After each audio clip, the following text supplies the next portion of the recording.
Meta joqrob l-aħħar ta' Awwissu, il-lokal ta' Ħalarawr jiċċelebra l-festa tal-patrun tiegħu San Bartilmew. Fil-fatt il-lokalità li hi magħrufa għal kwiet u lena tinbidel f'waħda brijuża bi spettaklu magħruf li jittella lejlet il-festa mill-għaqda tan-nar San Bartilmew Arawr. One News kien preżenti fuq il-post waqt li kienu qed isiru l-aħħar preparamenti bis-Sweet Triqax Etline fejn hemmhekk iltaqa' ma' Roberto Gauci, il-persuna responsabbli wara dan l-ispettaklu piromużikali. Ma' din il-Kamra tal-Aħbarijiet u qasam magħna d-dettalji ta' x'se jkun qed jiġri is-Sibt fil-għaxija għal dawk kollha preżenti.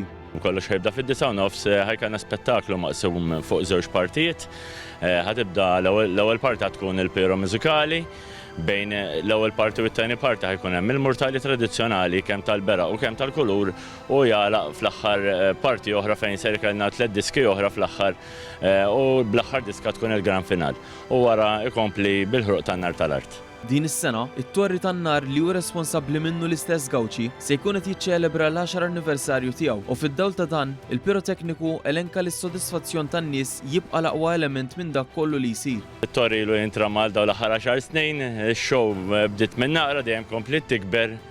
Qed nagħmlu elementi ġodda bħalma warajna wkoll u nippruvaw dejjem inti tagħmel għall-aħjar biex in-nies li jiġu jaraw l-ispettakli joħorġu sodisfatti wkoll.